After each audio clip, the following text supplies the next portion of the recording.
Mēs esam šodien atkal sapulcējušās. Gribējām parunāties par to, ko nozīmē būt grupu vadītājām un kas mums katrai šajā darbā patīk. Aiva, kāpēc tu esi grupas vadītāja?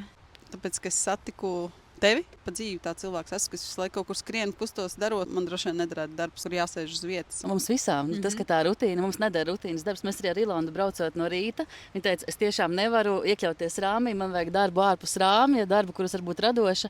Zināt, tādas mēs esam visas. Karina, kas tev patīk grupas vadītājas darbā? Pastāsti. Man patīk tas, ka ir izaicinājumi, jauni pārbaudījumi, ir jauni notikumi, lai kaut kas mainās, jāpielāgojas šiem apstākļiem. Es varu būt elastīga, man šķiet, ka tas arī ir tas, kas šo darbu padara patīkamāku un tā ikdiena tāda krāsaināka. Liekas, ļoti daudz var jaunu pats iemācīties, vai ne? Bet arī forši, piemēram, es 4 gadus jau vedu grupas, un mums sanāk, Portugāles vedu pavasarī, rudenī, katru reizi 2 reizes, un it kā jau liekas, ka ceļš un tas aplis viens un tas pats. Tāpat arī tādos ceļojumos mēs iepazīstam jaunus cilvēkus, kas ceļo, un tas arī ir viena liela kvalitāte, ka mēs tiešām pēc tam ejot pa ielu, pus Latviju mēs jau pazīstam. Ilanda, kas tev patīk grupas vadītājas darbā?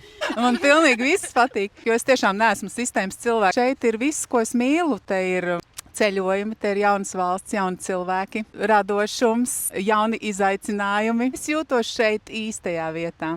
Es jūtos ļoti labi to darot. Man tiešām patīk tas viss. Liene, kā mēs tiekam galā ar problēmiņām?